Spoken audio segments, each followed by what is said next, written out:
Hey guys, welcome to 6 Minutes for Tuesday, October 11th. I'm Jason Fulmore, SE Russell, and today we're talking Super 32 by the numbers.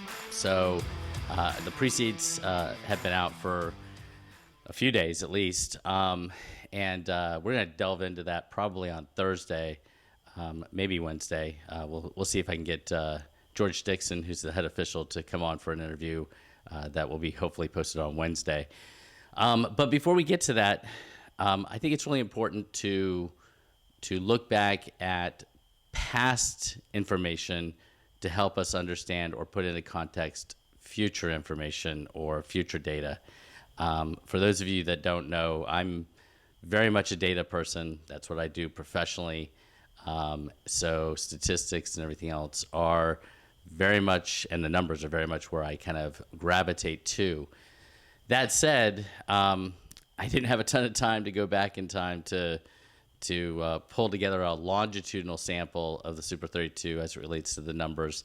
So statistically, this is probably moot, but it doesn't mean that last year's numbers don't inform in kind of what transpired and what could transpire this year, especially if Willie Saylor, who from Mount Scouts, who seeds the event, is fairly accurate in his seeding.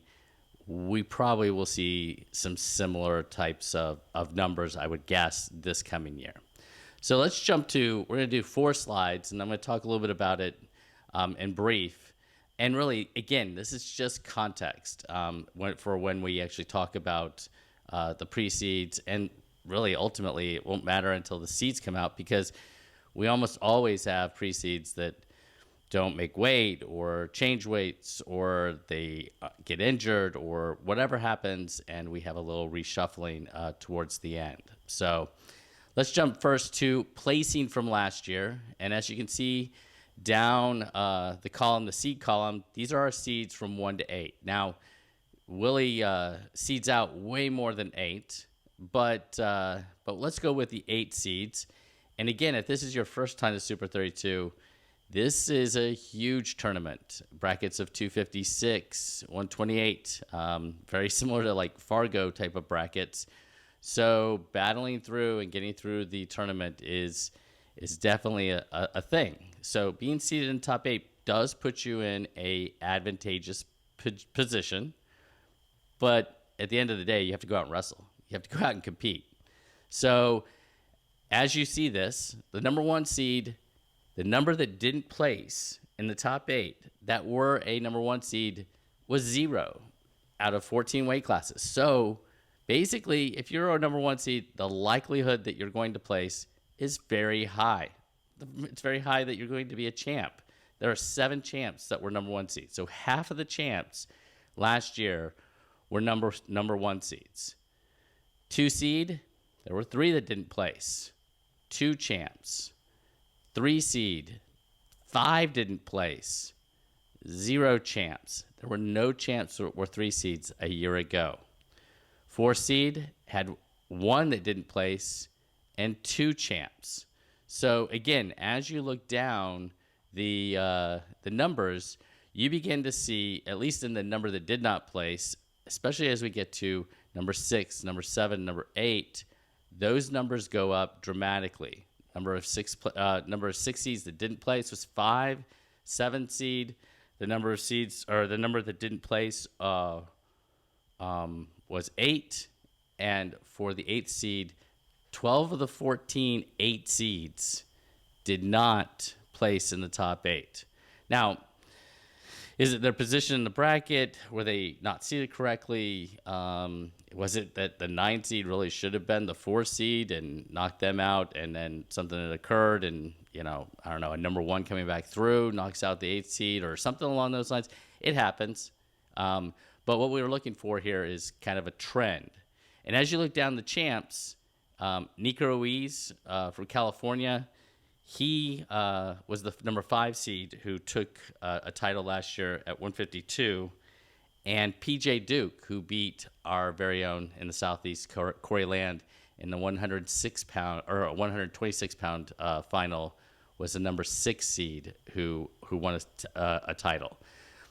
No unseeded wrestlers won a title, and very few unseeded wrestlers made the top 8. That's something to keep an eye on as well. We'll get to that in a minute, though. So let's jump ahead to the 1 versus 2s, which happened actually 6 times last year in the finals. And as you can see, Anthony Knox, Bo Bassett, and I'm not going to read all the names. The takeaway in the 1 versus... For me, there are 2 takeaways. Takeaway number 1 is that your most likely matchup, unless it's not seeded correctly, your most likely matchup in the finals is a 1 versus 2. So that happened 6 times. Your most likely to have happen is a 1 beating a 2. Now that didn't happen in 2 instances on this sheet. Anthony Knox beat Bo Bassett at 106, and MJ Gayton beat Levi Haynes at 160. Otherwise, Mantanona, Chittum, Singleton, and Horn, shout out to our Georgia wrestlers there at 170 and 285, all were number 1 seeds and all came through to win titles. So 1 versus 2 is the most likely situation in terms of getting to the finals, but it's not the only. It's not a foregone conclusion, I guess I should say, that you will have 1 versus 2 in the finals, or even a 2, or even a 3, or a 4, or so on and so forth. A good example of that is, last year Jake Craps was seeded 11th. He made it all the way to the finals at 113 before losing to Luke Lillendahl. And as I look through this, the other double-digit seed, was there another double-digit seed that made the finals? Now, the lowest other seed that made the finals was Joe Seeley, who lost to Nico Ruiz in the finals at 152. So, going to get to the finals, likely going to be a top 8 seed, but it doesn't always happen. All right, so let's jump ahead now. Place by state. And this is the number of placers by the state. But to be fair, and let's go ahead and put a little asterisk up there, Pennsylvania brings a ton of kids. Way more than, say, California brings. So, and I think that's true. And Ohio and so on and so forth. So, number of placers, they have more chances. They have more shots to have placers. But still, the thing that actually is really interesting is, as you look at this graphic, number 27. That actually is the number of states that had placers. And I think that's pretty awesome, honestly, because what it shows is that you've got placers from Idaho, you've got Minnesota. I don't know if Arizona had one last year. California, see 9 placers from California, 3 champions. They led everyone in the number of champions a year ago.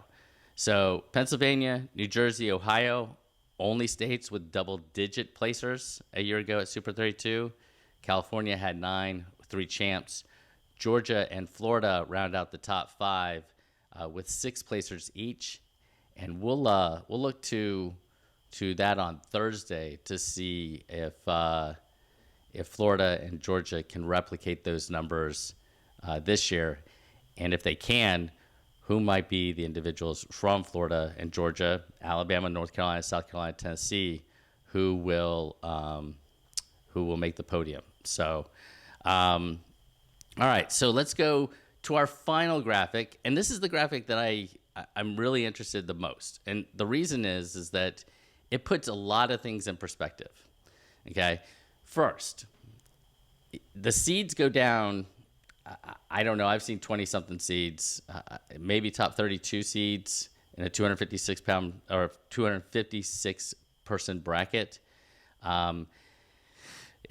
Probably top 16, top 20, but I know I've seen 20-something seeds that have placed previously. That means that these 6 individuals were not seeded anywhere close to expecting to place. Okay.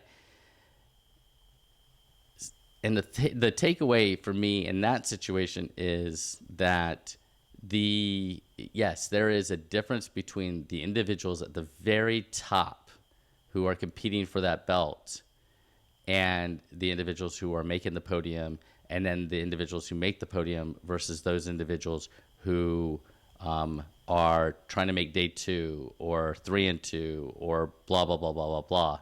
So what I'm trying to say is the differences aren't significant, okay? But there are individuals, just like with the seeds, who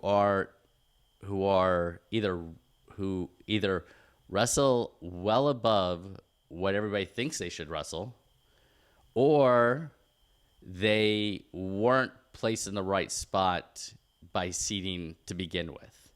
And I'm not 100% sure where you draw that here.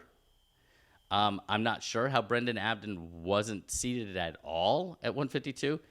Don't get me wrong, 152 was a super deep bracket, but it's just really interesting. So you've got 6 individuals, none placed higher than 5th, but 6 individuals fought their way through and made top 8, came in with a chip on their shoulder, showing that they should have been considered as far as a seed. The last thing I'll kind of leave you with is that I looked through also the number of placers, and very few lost early. Fernando Barreto of California at 126 pounds, who was the 10th seed, he lost in the round of 128 before coming all the way back through and making the podium. Doesn't happen often.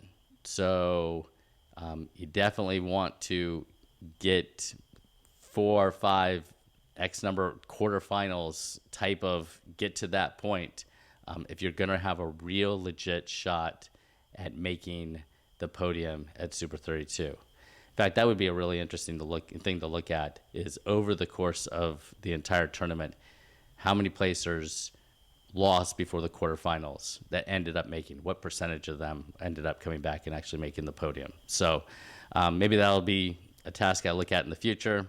Who knows? Anyway, so that's a look at some quick numbers from last year's Super 32. Look for a conversation with George Dixon, the head official, tomorrow. We're going to talk about a bunch of different things. And then we'll take a little bit of time to talk about the pre-seeds and, what that means and whether I think they got it right or got it wrong. And for me, and in the Southeast, who we think isn't seeded or is a little off the radar, like a Carson Floyd, like a Brendan Abden, who have a very good opportunity to come through and make that top 8. So have a wonderful day, and look for more 6 Minutes tomorrow. See ya.